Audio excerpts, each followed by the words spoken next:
I've been renting a Tesla from Hertz through Uber, and needless to say, it's been really odd. Let's jump into it. Hi, my name is Levi, and this is the Daily Drive. This episode of the Daily Drive is brought to you by Tonquin. With Tonquin, it works just like any other gig app, except instead of delivering people, you're going to deliver car parts from supply stores like Napa and AutoZone, and you're going to take them to car repair shops.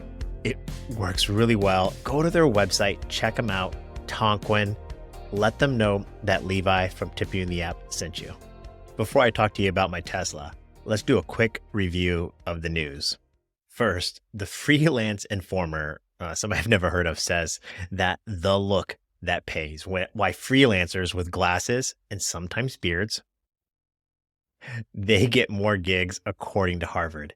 And I think this is really important for us as drivers. How you look matters. I was just in the airport parking lot, the waiting lot, and I saw a lot of beat up cars and I saw a lot of guys not necessarily dressed for success. So go ahead, do a fit check. The way you look matters. Hopefully you can get more tips. Vicky Oslander at CTech wrote that basically the gig is up. Customers are paying the price for the sharing economy. And what's happening is instead of getting these luxury cars or this really nice experience that happened when Uber and Lyft, and they go on to talk about Airbnb and everything else in this article, but they talk about cars being beat up and having multiple apps, 3 or 4 phones on your dashboard running all these different apps. And it's ruining the experience for the customer. And all I can think of is think about the inside of your car and how do you have things set up? Are you set up for yourself or are you set up for a customer experience? Not saying having multiple phones is bad, but it could maybe not necessarily be the best experience for your passengers.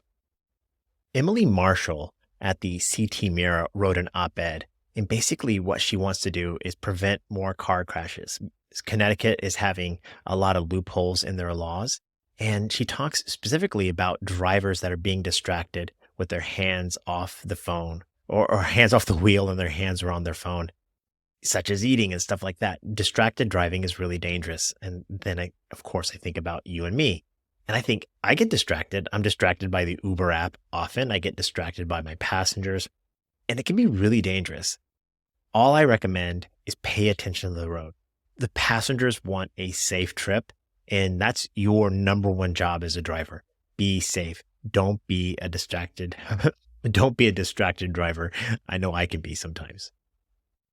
And here's a good news story out of New York, out of Buffalo.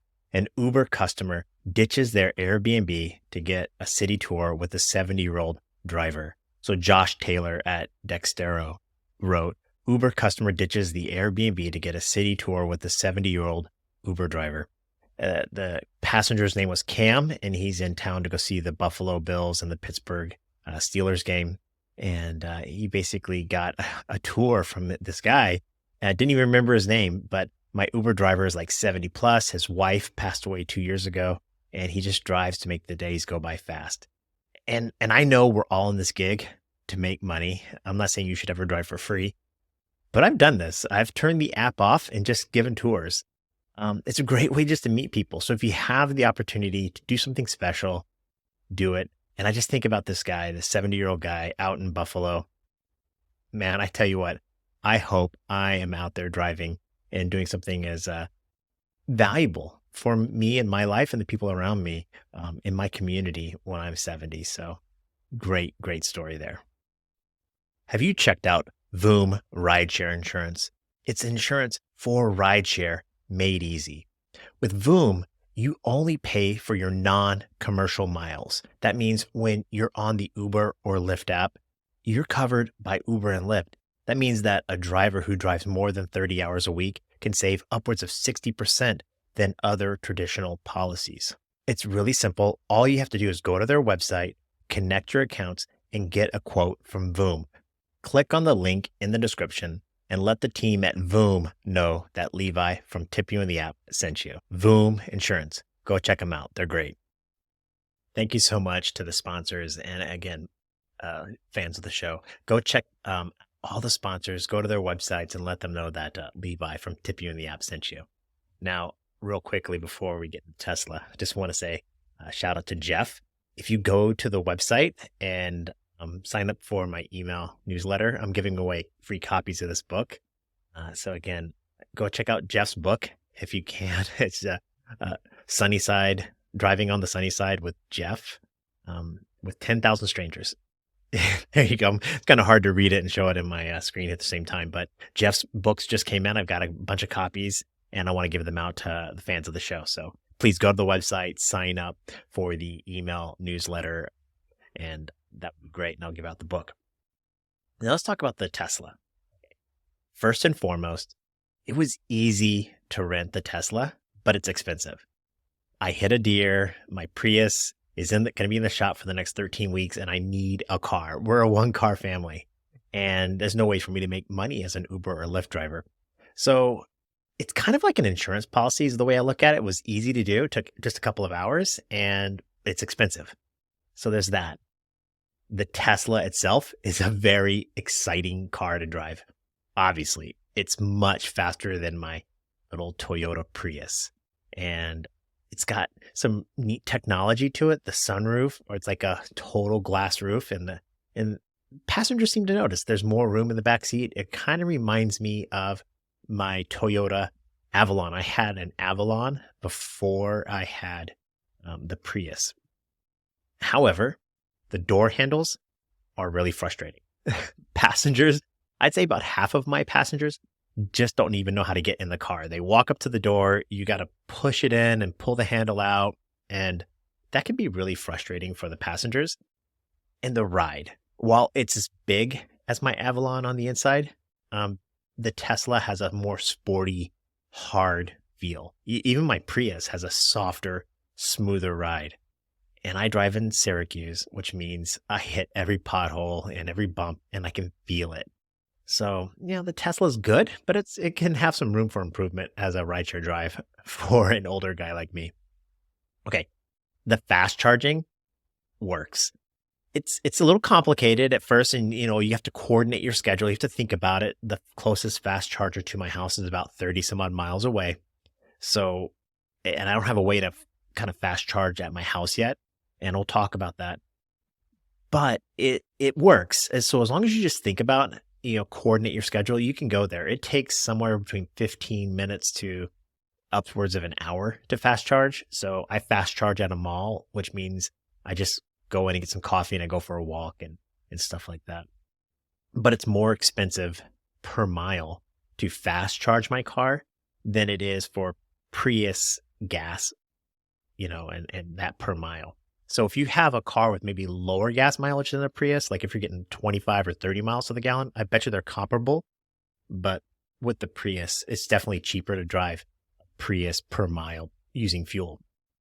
That being said, if I were to get a better charger at my house, and I think it's really just installing a different plug instead of the regular outlet, I have to get like a dryer type of outlet.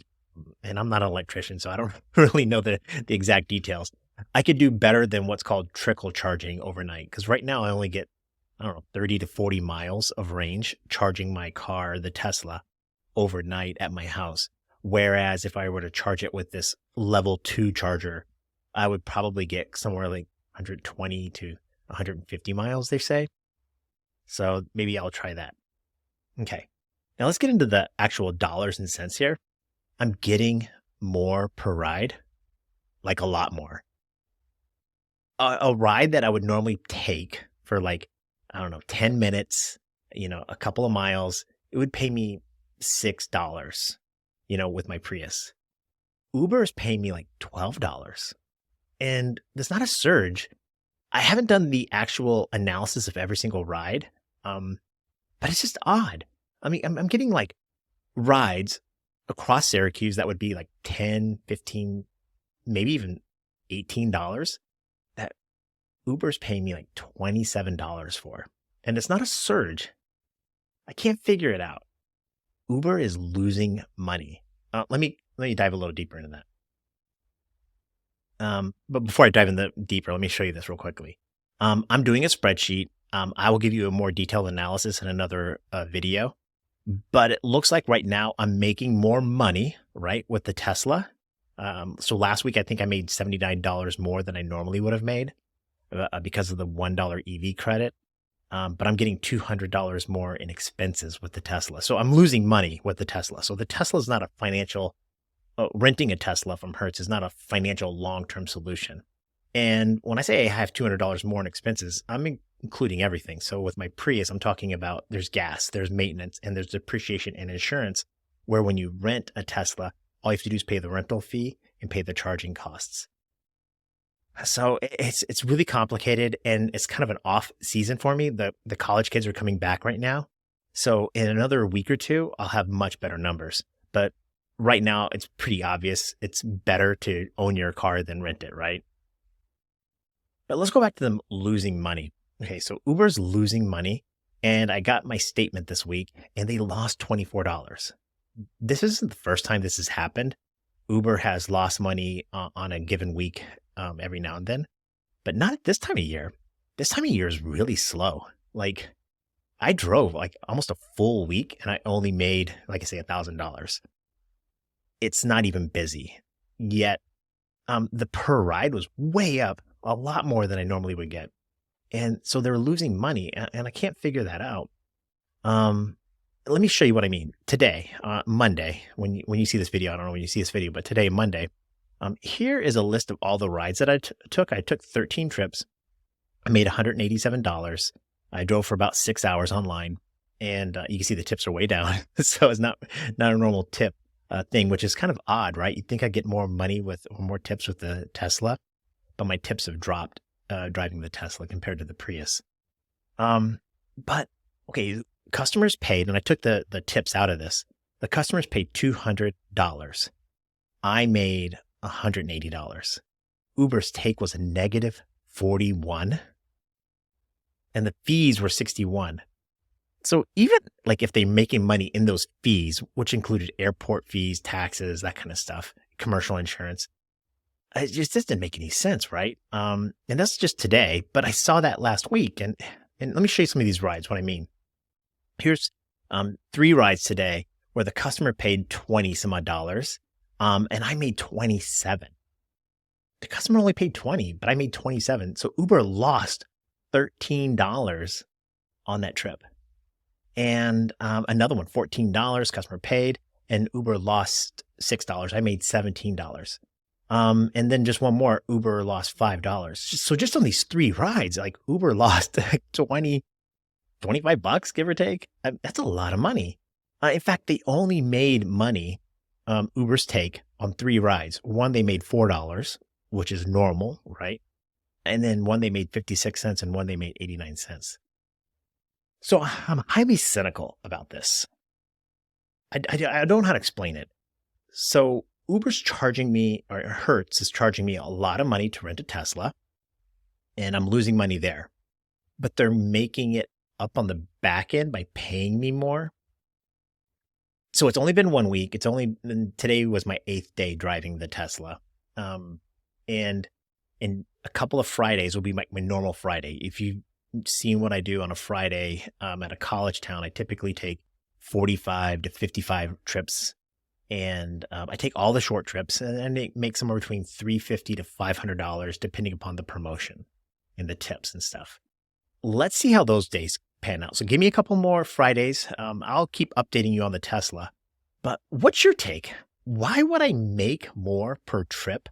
And we're talking like not just the dollar EV credit. I'm talking like I'm making a lot more on these trips, double. And Uber is losing money. I'm cynical. I feel like Uber is setting me up. Like they want me to get comfortable with the Tesla rental and like the car and just get used to doing it, start taking these trips, and they're going to slowly start taking it away. I don't know. So what's your take? Are you cynical like me? Or do you think like Uber is paying Tesla drivers more, right? Because they have a partnership and so they just pay Tesla drivers more? That'd be great. If that's the case, I might just switch to a Tesla. I'm not going to make any decisions until I drive on a Friday night, my sweet spot. I'm going to do my 12-hour shift and do that 45, 55 trips. But if I could make, instead of making $5 or $6 a trip, make $12 a trip on 55 rides, not including surges. I mean, these are not surges, by the way. Again, there's no surges in these numbers. I don't think I got a single surge today. It was literally just, they just paid me more. So if, yeah, it's just odd. I don't know. Have you had that experience? Have you rented a Tesla? Are you getting paid more? Um, is it just a couple of days of just like fluke and then the reality is going to slap me in the face this weekend? I don't know. What's your take? If you rented a Tesla, please let me know. Let's make comments. Let's chat. Let's talk about it. You can see I like to engage with a lot of the people in the forum. So again, thank you so much for watching. Please like and subscribe. Go check out the sponsors. Read Jeff's book. And thank you so much. Bye.